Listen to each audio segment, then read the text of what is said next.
देखिए बिल्कुल अजय, जो खबर है वो यही है कि लाख प्रयास के बावजूद भी जो निजी स्कूल हैं वो मानने को तैयार नहीं है। कोई ऑनलाइन शिक्षा के नाम पर फीस मांगना चाहता है, कोई ट्रांसपोर्टर्स के नाम पे मांगना चाहता है और कोई क्लासेस के नाम पे मांगना चाहता है कि आप दे दीजिए, 1 महीने के दे दीजिए, 3 महीने के दीजिए। उनके जो खाते नंबर हैं वो जो पेरेंट्स के ग्रुप हैं उस पर भेजे जाते हैं। तो दबाव जो निजी विद्यालय हैं वो लगातार बना रहे हैं, क्योंकि सबसे बड़ी बात यह है कि जो विद्यालयों के मालिकान है या प्रबंधक हैं वो छोटे मोटे लोग नहीं है, ज्यादातर राजनीति से जुड़े हैं, किसी न किसी दल के विधायक नेता हैं, कहीं बहुत सारे स्कूलों के जो मालिक हैं या तो उद्योगों से जुड़े हैं, तो सीधे उनकी सरकार में पहुंच है। तो लाख प्रयास के बावजूद जिलाधिकारियों ने आदेश जारी कर दिया। माध्यमिक शिक्षा मंत्री दिनेश शर्मा ने आदेश कर दिया, यहां तक आदेश कर दिया गया कि सभी जिला विद्यालय निरीक्षक और जिलाधिकारी इस बात को इंश्योर करेंगे कि कहीं भी कोई निजी विद्यालय या सरकारी विद्यालय तो खैर मान जाते हैं, सरकार के अंडर में होते हैं, लेकिन निजी विद्यालयों को कहा गया है कि आप कमेटी बनाकर जांच करिए। अगर कोई पैसा मांग रहा हो, चाहे ट्यूशन फीस के नाम पे, चाहे वो ऑनलाइन शिक्षा के नाम पे मांग रहा है, या फिर फीस मांग रहा है, या फिर ट्रांसपोर्टेशन चार्ज मांग रहा है, उसके खिलाफ कार्रवाई की जाए। लेकिन अभी उस पर अमल होता नजर नहीं आ रहा, क्योंकि जिन लोगों के बड़े स्कूल हैं, जो सबसे बड़ी समस्या हो, चाहे नोएडा हो, चाहे लखनऊ हो, इलाहाबाद हो, वाराणसी हो, जितने बड़ी जगह हैं, वहां स्कूलों के मालिक बड़े बड़े लोग हैं, तो उन पर दबाव बना। आप जो कह रहे हैं अजीत, उससे तो सरकार की तरफ ही उंगली उठ जाएगी कि क्या फिर ये सांठगांठ का मामला बन जाता है क्या? ये अपने आप में बड़ा सवाल है। एक और रिपोर्ट जरा देख लीजिए आप कि क्या दिल्ली एनसीआर के पेरेंट्स बता रहे हैं। सरकार के सर्कुलर के मुताबिक गाजियाबाद जिला प्रशासन ने भी सभी स्कूलों को निर्देश दे दिए हैं कि वो पेरेंट्स पर फीस के लिए किसी भी तरह का दबाव न बनाएं। सच जानने के लिए हमारे संवाददाता अमित राणा ने कई अभिभावकों से बात की। उन्होंने क्या जवाब दिया, आप खुद देखिए। सरकार के नेक इरादों के पर भी स्कूल निरंकुश होके अपनी मनमानी करे जा रहे हैं, अभिभावकों पे दबाव बना रहे हैं। एक साथ 2 क्वार्टर की फी डिपॉजिट करना बहुत ही ज़्यादा कठिनाई का कारण है और बहुत परेशानी की स्थिति है। पेरेंट्स एसोसिएशन से जुड़े लोगों के मुताबिक सरकार और प्रशासन के तमाम आदेशों को धता बताकर कई स्कूल जबरन अभिभावकों पर फीस देने का दबाव बना रहे हैं। इतना ही नहीं, ट्रांसपोर्ट चार्ज भी लिया जा रहा है। ऐसे स्कूलों की एक लिस्ट भी प्रशासन को मुहैया कराई गई, जिसके आधार पर कई स्कूलों के खिलाफ कार्रवाई भी की गई। कोरोना के कहर के चलते आगामी 3 मई तक पूरे भारत में लॉकडाउन लगा हुआ है। ऐसे में तमाम शिक्षा के संस्थान भी बंद हैं। इसमें कॉलेज, स्कूल और इंस्टीट्यूट भी शामिल हैं।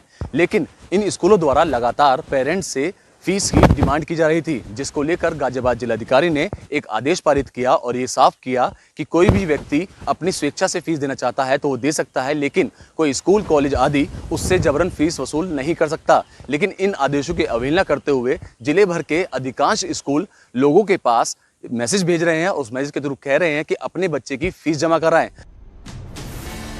वहीं नोएडा में फीस को लेकर स्कूलों के दबाव के मुद्दे पर मिक्स रिएक्शन देखने को मिले। कहीं तो पेरेंट्स ने कहा कि उन पर स्कूलों की तरफ से कोई दबाव नहीं, तो कहीं पेरेंट्स ने कहा कि उन पर फीस के लिए दबाव बनाया जा रहा है। प्लीज अपनी बेसिक ट्यूशन फी चार्ज करें और एडिशनल मिसलेनियस फी ना चार्ज करें, और ऐसे लॉकडाउन टाइम में, क्रिटिकल टाइम में फी हाइक तो प्लीज ना करें।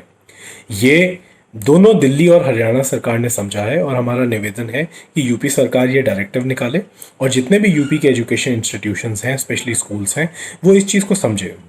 We have just received quarterly fees from them, and at the same time there is a revision in the fee structure which has been increased as well.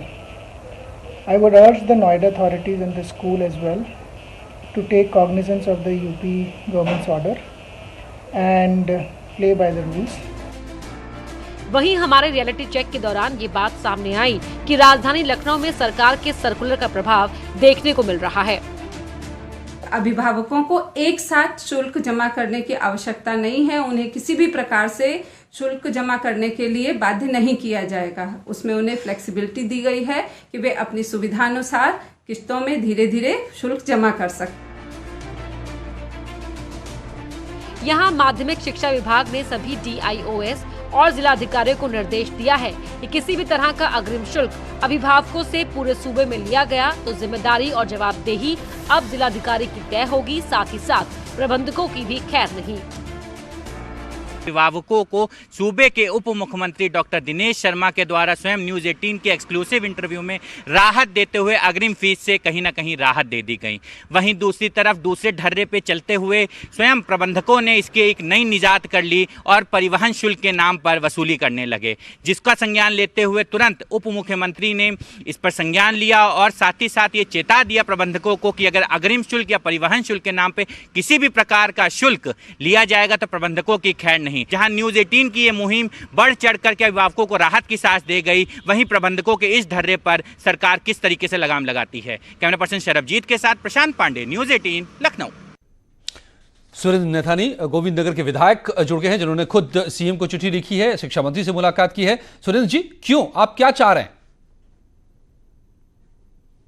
कुछ अभिभावक संघ ने दिया जिस पर उन्होंने बात कही, ये फीस।